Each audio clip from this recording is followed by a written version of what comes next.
Hola, bienvenidos a todos. Soy Adela Moreda, especialista de turismo en el Banco Interamericano de Desarrollo, el BID.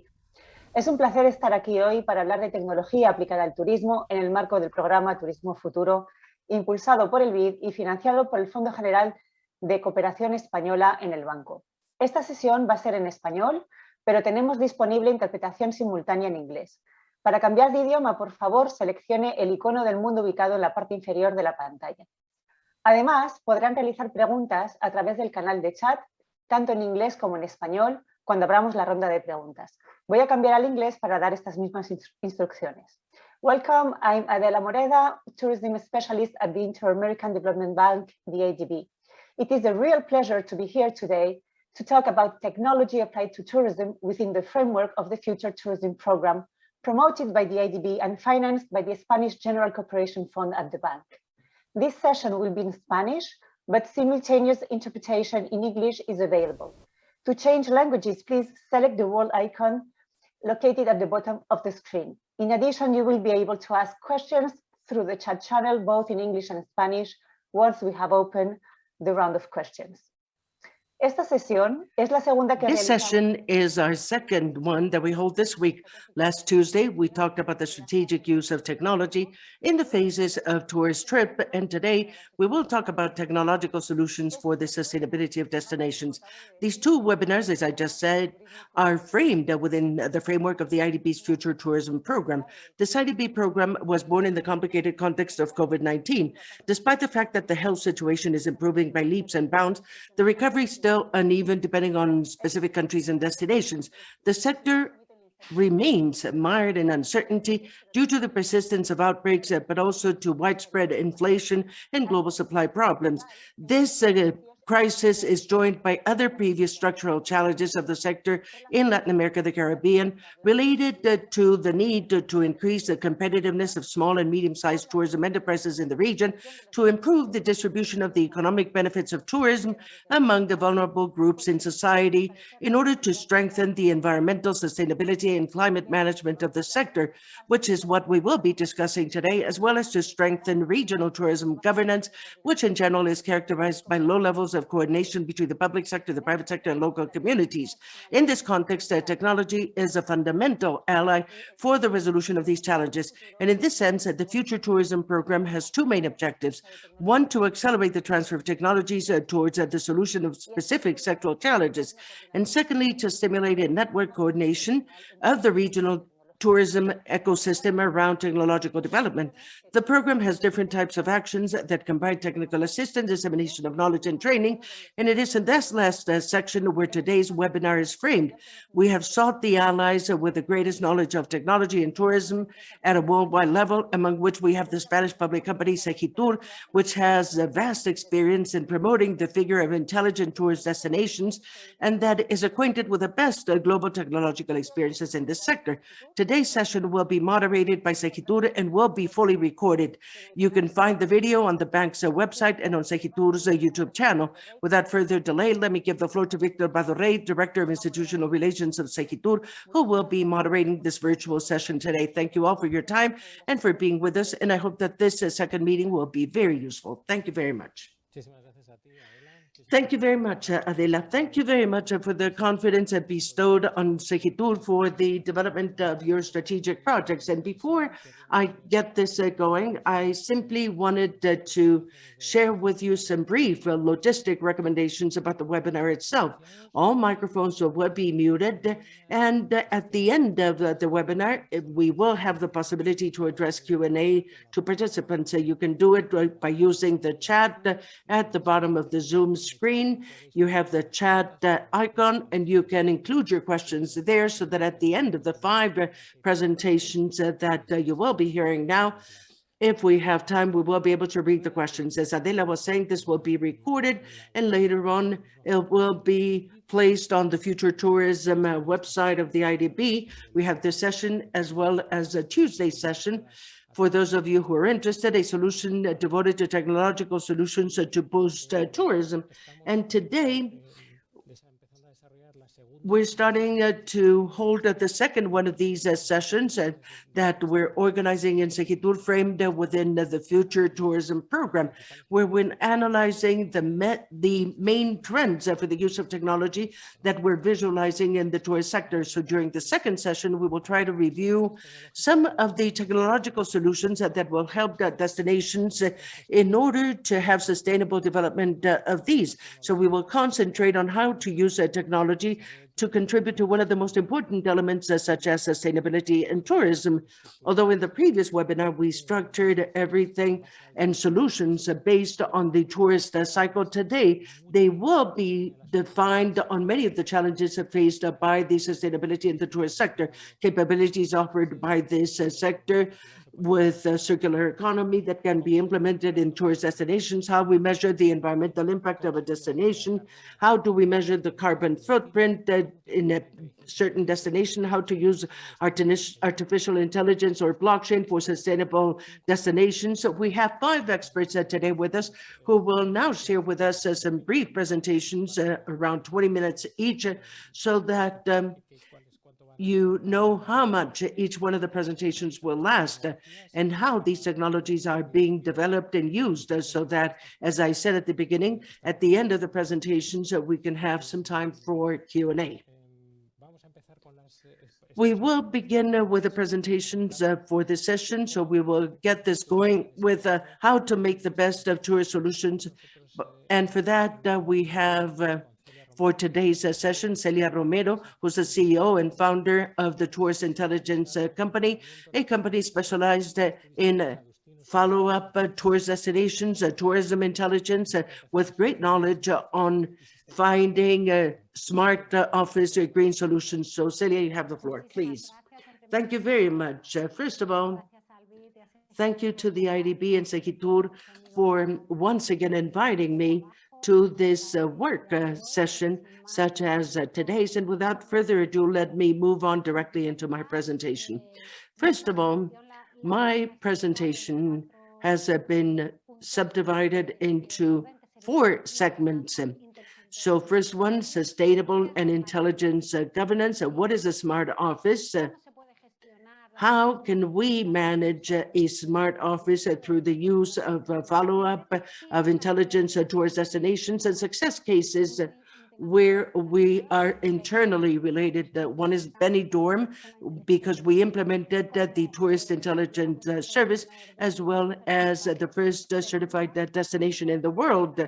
And on the other one, the Canary Islands, we work in a multiple destination point with the Canary Islands with 12 points at the same time with the tourist intelligence points and working on the sustainability axis. In my presentation, I believe that it is very important to define that intelligent and sustainable governance, because ultimately those are responsible for the consortium, for the corporation, that the managing entity has to work hand in hand on 5 strategic axes. As you all know, in the philosophy of intelligent tourist destinations, governance, accessibility, innovation, technology. It is very important as well to become acquainted with the scope of it from the territorial scope and also from managing tourist products to be promoted. And in that, we have the corporation interdepartmental team has to be created, managing the intelligent point of destination with these 3 points of departure with a self-diagnosis, to have a strategic tourism plan, and also to draft a governing plan for intelligent tourist destination, an ITD. Taking into account all these ingredients, the managing entity will be able to set an annual plan in order to work on these 5 axes to control the technological itinerary to be implemented in that destination with those 5 axes, and to move forward with that tourist intelligence in 3 very important fields: the destination, the businesses that make up that destination, and the intelligence of the data, how smart the data are. That leads to what we call the big questions.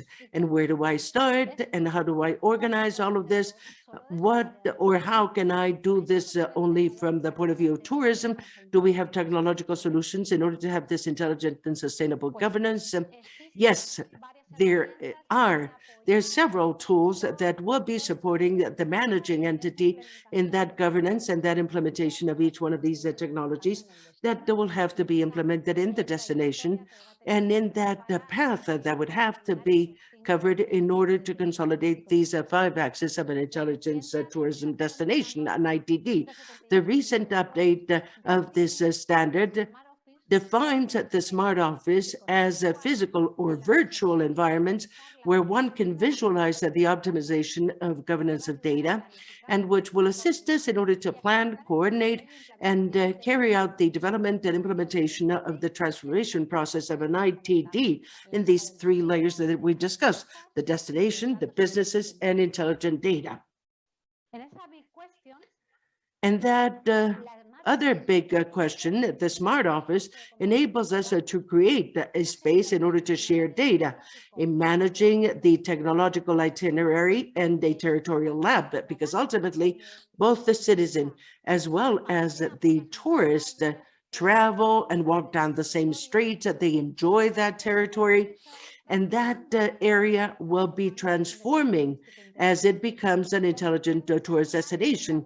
Ultimately, it will become a lab where every day you go, every year you return, you will find things that will end up being a positive experience and for the citizen to be able to have much more quality of life. The meeting place at the smart office with the different areas that are helping transform the destination into an ITD. And also the smart office has become a space in order to tap funds, because it is true that this entire transformation does need an investment, a huge investment that has to be made by territories in order to become ITDs. So the fact that we have a space available where we bring together this management of tapping of funds is important to be published in that smart office, and also to be able to have a sustainability observatory of the destination, because let us not forget that in that smart office, we coordinate these 5 axes.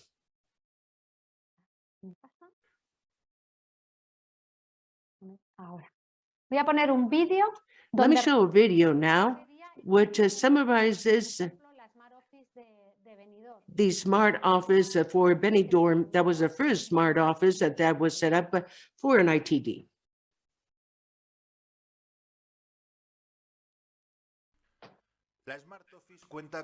The smart office has 4 modules. The module explores, where we have the big data tools and the control centers for the municipalities, such as traffic or water, and where we can visualize the data in order to make decisions. The other module connects, has 5 or 6 multidisciplinary positions where we work on tapping of funds, such as the tourist sustainability plans and new generation, and in following up the 178/501 standard and 502. The module validates is another point where we hold the meetings with entrepreneurs or suppliers that come to us with pilot projects that could be interesting for the city. And last but not least, the module transfers, where the data are made available to everybody in order to follow up the progress made on the ITD axis.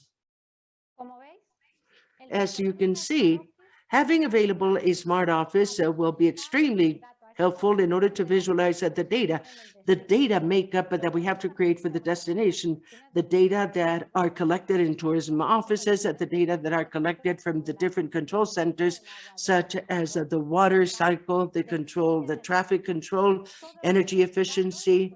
All these data can be visualized in that smart office and to begin making decisions. And another important part, which is to be able to validate this with the key stakeholders in the destination, being able to look after pilot projects that can be developed and generated with those data that are being extracted from each one of the apps and these solutions of big data. and above all, to be able to control the management of governance. And this is one of the things that was of concern to us as a result of the pandemic, how to make the data of the governing entities sustainable, how to make these data sustainable, the data that were being managed, and that during a pandemic, each one was at home, and we did not have managerial activities in order to follow up the intelligent tourist destination. Therefore, when I included the definition of a smart office, I said virtual and physical spaces, because it is very important that all that we're analyzing in person, that we be able to manage this from a mobile device or from the quarantine that we all had to go through. And ultimately, to be able to have a supplement to the smart office, a software that gives us an overview of the tourist destination on site, that we can coordinate at the same time with all the areas that contribute with the ITD to these 5 axes, and to be able to collect the expectations and needs of the stakeholders on the ground, having a good management of all the risks and opportunities that have been created. The software, management software, ultimately allows us to take a look at the intensity of all these risks and opportunity, to have an overview of all these plans of actions with compliance or lack thereof of each one of the areas in the destination, and how they're contributing to the main plan of the ITD, to create a command center of indicators custom-made, where you can highlight the axis, who's contributing to each one of these axes, and above all, to have a command cater that will define the strategy for the 5 ITD axes. Next, I will show you one of the softwares that is being used in the success cases in the Canaries as well as in Benidorm, so that you can see a little bit of how it works and what its intention is. It's a very brief. This is a solution that allows managing of the information and data that are necessary in order to maintain the standards 178 and the multi-destination 006. It enables us to define, to follow up, and to monitor the ITD monitoring data through indicators and command centers and performance indicators. We obtain consistency and integrity, as well as simplicity and standardization of data.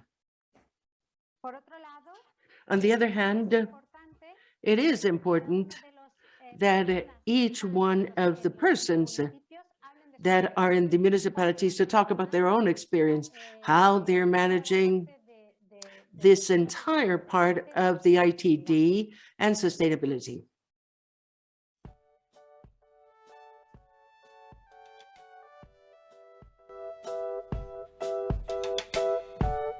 How does the managing entity of the ITD work? Well, the managing entity is responsible on the one hand for preparing and carrying out the governing plan. And essentially, what this does is to bring together the different areas of the various departments of the City Hall of Benidorm, as well as business associations, the community associations, with the intent of moving forward through the governing plan for the attainment of the objective of becoming an intelligent tourist destination through the proposed actions. Obviously, there are some indicators for each action, some operational plans that are ranked based on time, those who are responsible, and all of that, as I was saying, as indicators in order to truly make sure that they're being met. And then every so often, we conduct a follow-up to make sure that they are meeting or not the different performance actions that have been proposed. We have to bear in mind that almost 70% of the indicators that have to be controlled by a managing entity stem from the sustainability indicators in the 3 streams, social, economic, and environmental. Some data will be obtained from the big data tools, but others are obtained from the management of each one of the departments in the different areas, and therefore they're responsible ultimately of nourishing the progress of that sustainability lab that is so important, that has to be set up in a cross-cutting fashion with the rest of the indicators, the managing indicators of big data for the promotion of the destination, as well as for each one of the control centers that we have been creating.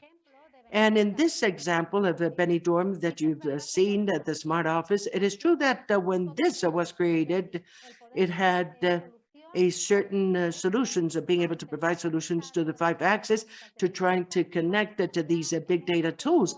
And now we're into a harshest and stricter managing process where the indicators have become KPIs with goals and with compliance objectives.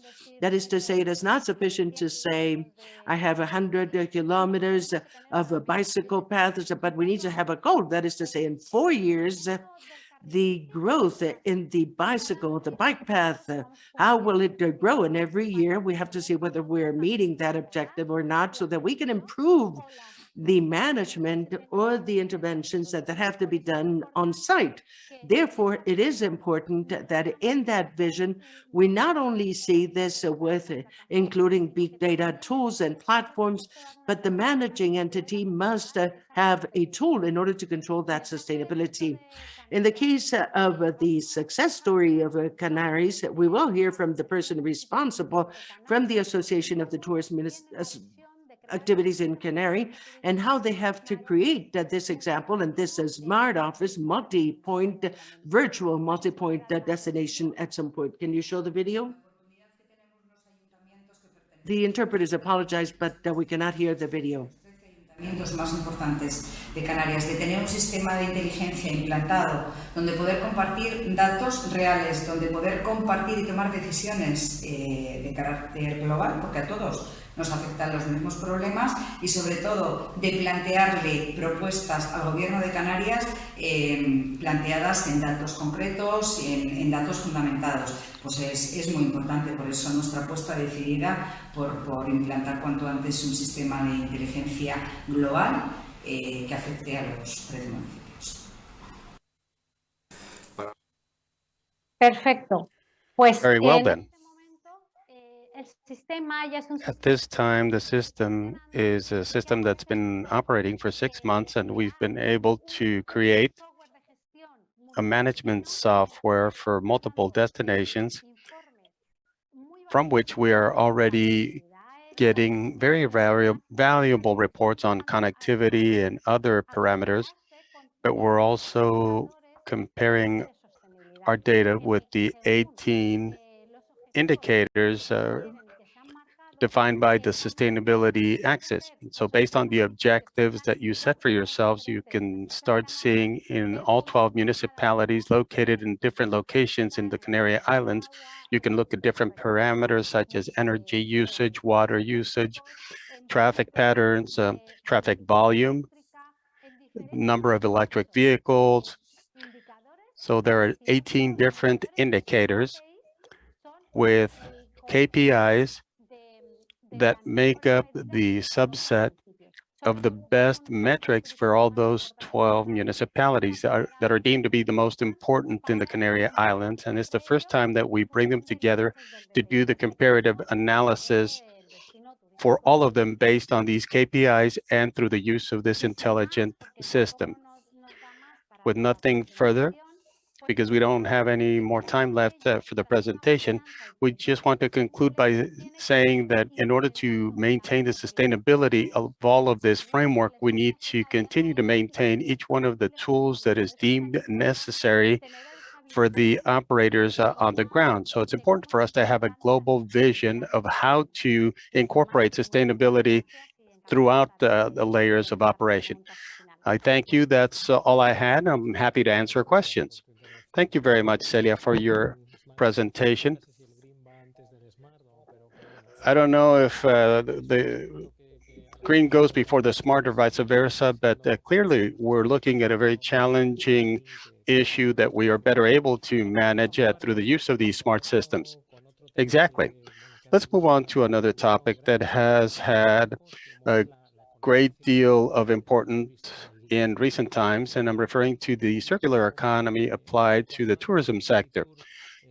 4 years ago, Segitur issued a report to determine whether or not we could talk about the circular economy in this sector, and we realized that there were very few experiences, very little in the way of culture that related to that topic. So we've undertaken this same exercise this year, and it was led by the person that will talk about this right now, Iñaki Gastelumendi. He's an advisor for the tourism sector. He's part of the tourism experts group, and Iñaki and his team helped us develop a practical guide or manual for optimized tourism operations using lessons learned from other destinations and other projects. So Iñaki will discuss the experience that they've had and that he has garnered over time working in this arena. You have the floor, sir. Thank you very much, Victor. It's a real pleasure to join you today. And I'm very pleased to be able to share some of the knowledge that we've been able to acquire in terms of the circular economy as it applies to the tourism sector. I want to thank Segitur and the IDB for trusting us to participate in this webinar. And we also want to thank you for the invitation to take part. And it's a pleasure to be able to share with other colleagues what we've learned. As Victor was saying, the circular economy model has opened its own path in a definitive way in the different discussions among administrations, public and private academic institutions. And we conducted a theoretical exercise to see if we could understand all of the linkage points that could connect the circular economy to the tourism sector. And the result of this experience was being able to understand and also persuade how relevant the circular economy would be for tourism in the coming years. Now, we cannot forget that at the end of the day, tourism is just one more component in this value chain that is represented by society and our economy at this time. It's not an island within the midst of an ocean, but it's really just part of a much more complex structure. And when we look at the global environment, it's one more key component. So we conducted this theoretical exercise, and we discovered that it was a concept that had progressed very little in the tourism sector. At that time, few countries had done anything with the circular economy applied to this sector. There had been some discussions in the academic sector and some other entities that were working a little bit on this, but the situation has changed enormously in the last 4 years. In some cases, fortunately, and in others not so fortunately, because we've been trying to address the crises that we've been facing as a result of the COVID-19 pandemic. And we've had to deal with global processes such as climate change that are impacting everything that we do in a much more relevant way. But something that we have learned over the course of the last 4 years is that there's been a definitive change in our approach to the tourism sector, and we worked with multilateral organizations such as the IDB and other national entities, and we've done some important work to advance the knowledge in this sector. Some academic institutions have done some very interesting projects, and the number of corporations and the typology of corporations that are getting involved in the circular economy covers everything from multinational corporations, including in the hotel sector, to small businesses. And we can discuss these examples from a more practical standpoint shortly. I wanted to start my presentation with this idea,